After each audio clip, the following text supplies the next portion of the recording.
At this stage of the situation, things have already escalated far beyond just allegations and clips, because now it's no longer just random creators reacting. It's people from inside the circle starting to speak. After the doc drops, attention shifts to how close friends are going to respond, especially those who've been around Sykkuno for years. And that's where Disguised Toast enters the conversation, sharing his thoughts on the matter.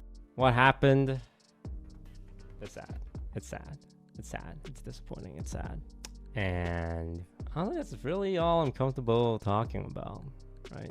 If and when Sykkuno makes a statement, you guys can hear from him. From me, I'm sad about it. I made everyone sit through all of that.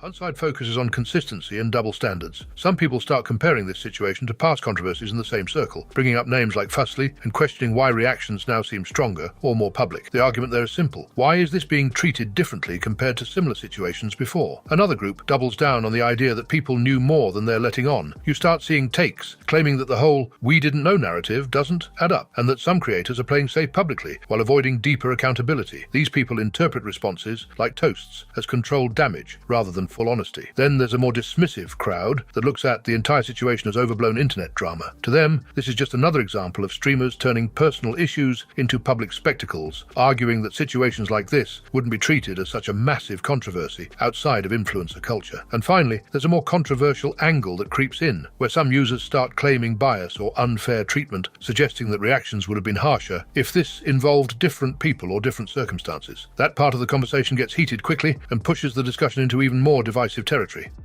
The situation starts with an old clip resurfacing, something from years ago that at the time didn't carry nearly the same weight it does now. But once it hit the timeline again, everything changed. The clip allegedly showed Bonnie talking about a past situation involving someone younger, and almost immediately people began interpreting it in very different ways. That's when Bonnie steps in to respond. According to the posts circulating, she directly addresses the resurfaced clip and tries to clarify the context, specifically stating that she was 18 at the time, sharing in the following clip. Also, I saw a clip going around. I saw an old clip going around, and I just want to make it very, very clear so that there's absolutely no misinformation or confusion. But that clip, I was 18 in that clip. The clip's from 2014, and you can see the verified dates if you care. So that's pretty much all there is to it, and yes. On one side, you had people saying the real issue wasn't just numbers, it was how the situation was talked about. They argued that even if the ages technically fell within a certain range, the way it was presented in the clip felt off, and that's what people were reacting to. On the other side, there were people pushing back hard against that interpretation. They framed it as an overreaction, saying an 18 and 16 situation isn't inherently predatory, and that the internet was blowing it out of proportion without fully understanding the context. And then there was a third angle entirely, people calling out what they saw as hypocrisy in how situations like this are judged depending on who's involved. That argument didn't defend the situation outright, but instead questioned why similar cases get treated differently depending on the person. Some doubled down, saying the tone of the clip was the biggest issue, that it sounded like something being bragged about rather than reflected on, which is why it didn't sit right with them regardless of the age clarification. Destiny summarizes Sykkuno drama. All of this can be explained in 20 seconds of the video between that one girl and Sykkuno. It can all be explained in 20 seconds. And it's the idea that if they don't get what they want in the end, then they can flip it onto the guy who's being an abuser.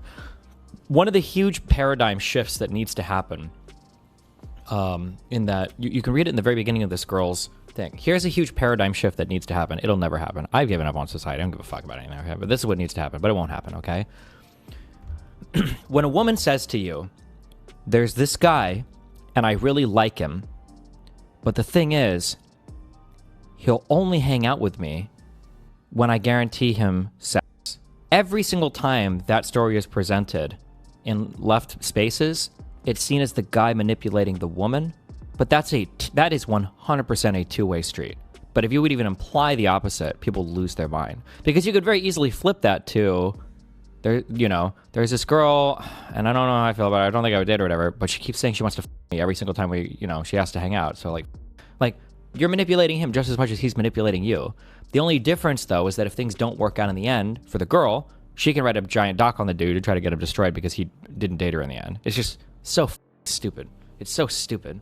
Sykkuno never banged the girl who made the doc. They have just been talking online since Valentine's of this year. She wanted him even after finding out he had a girlfriend, and he had banged another girl who is a friend of hers. But because Sykkuno didn't want to leave his GF, she got very salty. She was also sending Sykkuno nudes without him even asking for it, lol. So it seems like she really wanted to win him over, but Sykkuno didn't want to leave his GF. His GF is the only victim here. Jason and Ron role-playing Sykkuno's messages. Wait, let's do this one. You get flustered so easily. Because I'm not... I've never done anything like this before. This is such a spicy video, oh my god! And? You don't like it or something? Which is crazy, because I'm older than you, but like... I haven't really dated much, so... So, you have me now. My XP bar is low. But no, I do it.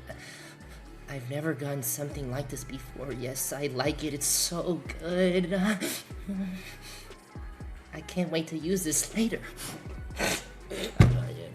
Hair's so funny looking at the messages and the girl typing like the dominant one. Well, Sykkuno was acting like a no-experienced dude, but she was like the 4th chick he had ever done this with, and it's just funny thinking she has him on the palm of her hands when it's the reverse, making them think you're so thankful for even accepting you, when in reality they're just a side chick is such an OG cheater move. I'm slightly impressed, not gonna lie. The peculiar thing is, at the end, she's telling the dude he's 34 acting and talking like that, and that he's smarter than what he portrays himself to be. So, I know she knows what his shtick is, and it's even more obvious when after being exposed, she's continuing to want to maintain connection.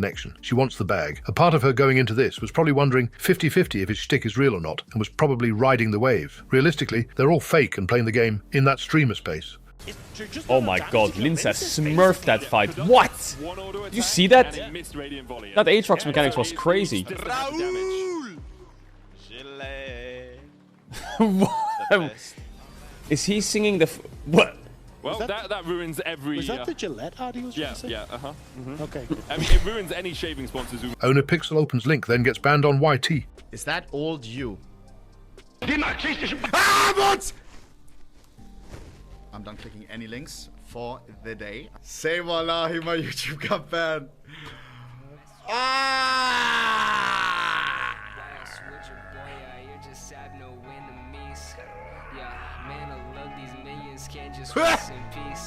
Wait, that's instant! What the f— Rest in peace!